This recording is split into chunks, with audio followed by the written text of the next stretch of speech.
Hello, my name is Kim Vandenhazel. I am the director of the St. Vincent's Dining Room. This is a program part of the Catholic Charities in Northern Nevada organization. Catholic Charities is recognized as a 4-star charity navigator. Some of the programs within our organization include the St. Vincent's Dining Room, the St. Vincent's Food Pantry, the Resource Hub, the Immigration Assistance Program, the Crossroads Sober Living Program, and the St. Vincent's Thrift Store. At this time, I would like to focus on the St. Vincent's Dining Room.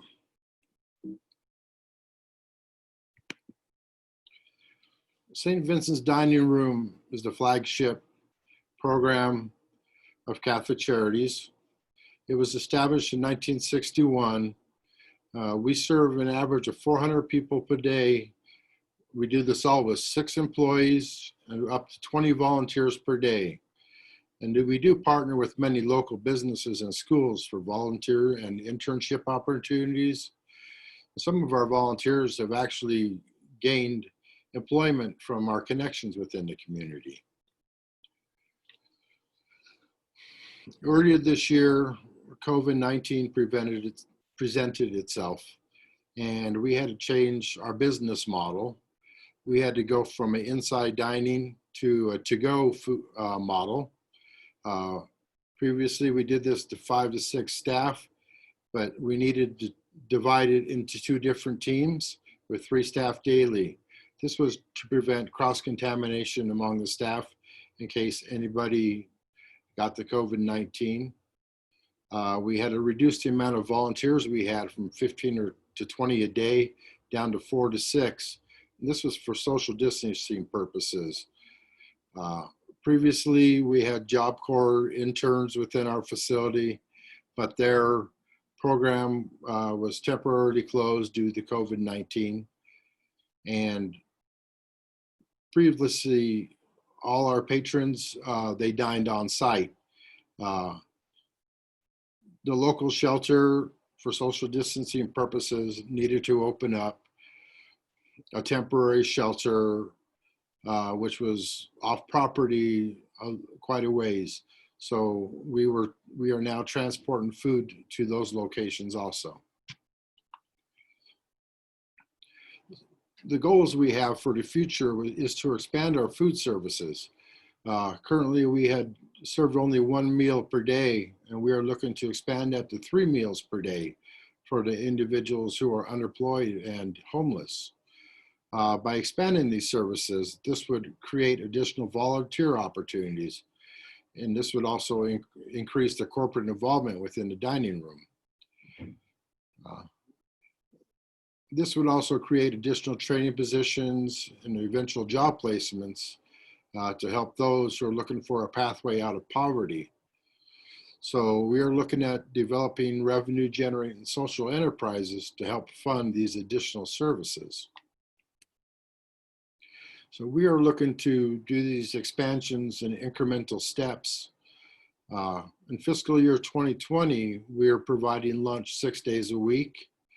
We are looking at, in 2021, we have recently expanded to include the Sundays. So this gave an additional 20,000 meals that we are serving.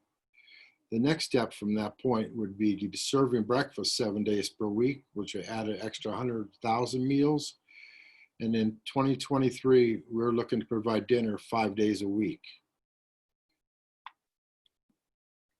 So the current dining room model, we have a large underutilized kitchen with modern equipment and very knowledgeable staff. We're reliant on the donors and the thrift store revenue to help fund our program. And this gives us limited potential to invest and expand.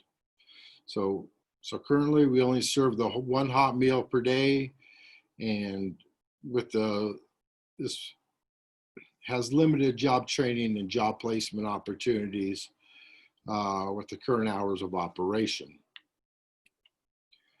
So for the future, our desired dining room model we're looking to utilize our large dining room as a social enterprise opportunity.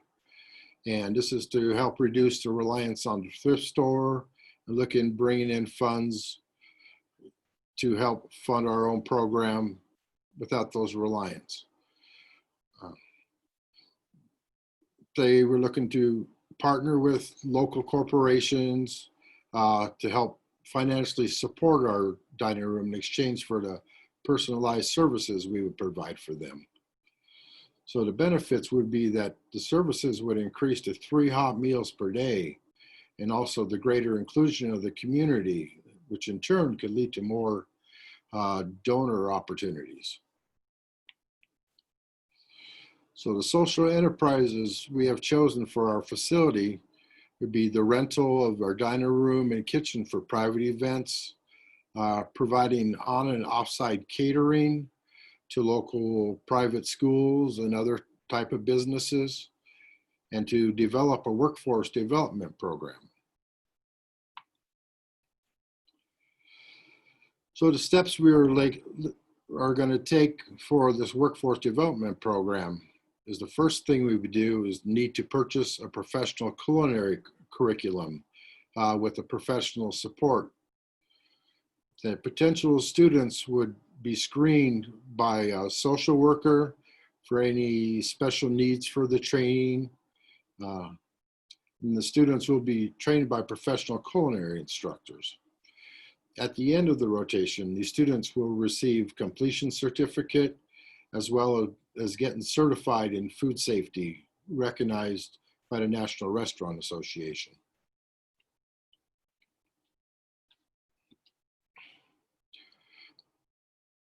I just want to give you an example of a success story we have. We have a young lady, Susie, who was in the homeless shelter, who became a patron in our dining room, and she expressed interest in becoming a volunteer.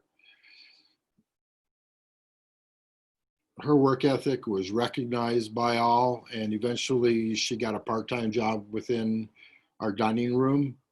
And with the new fiscal year and the expansion of the 7-day service, she had the ability to become into a full-time position, and this gave her the ability to get her own housing and become self-sustainable.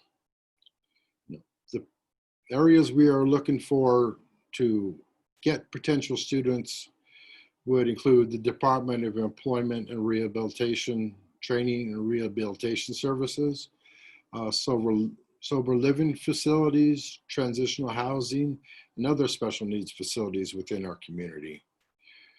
The customers we're looking to utilize for our graduates would include the local casinos, hospitals, local restaurants, and other institutional cooking facilities.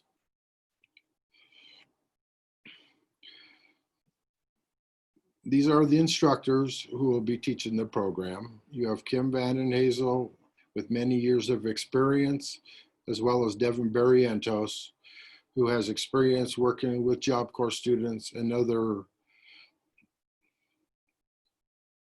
underprivileged individuals. Now, the competitive advantage we would have to similar businesses who are training students is that this training would be of no cost to these interns. You know, the instructors have many years experience working with these vulnerable populations and have a proven track record. In turn, these students would be available for the wraparound services available through our organization. So what we are looking for an investment would be done in 2 different phases. We are looking at the first phase having a 1-year time frame. We would need to purchase the formal curriculum with the professional support. We'd need to bring additional labor into our facility. This would include a full-time cook to free up the instructors from day-to-day business so they could focus on the students. And we'd also contract with a social worker So we would need to purchase supplies for the students, and that would include knife sets, the office supplies necessary for the training, as well as the certification fees. So they would get their food safety certification. These students would be utilized to help run the business in the future, to offset some of the labor costs, and that would help us get into the catering business by utilizing the skills they gained from the training. At that time, we would need to purchase a catering vehicle with hot and cold capabilities, as well as the equipment needed for these caterings.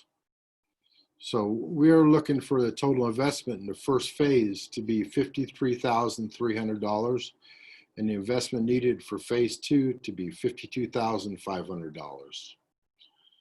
For a minimal investment, we'd have the ability to change many lives, both in providing the extra nutrition to those who are most in need, as well as providing the job skills for others to seek employment and receive employment and find their pathway out of poverty so they become self-sufficient. I thank you for your time and your consideration. Have a wonderful day.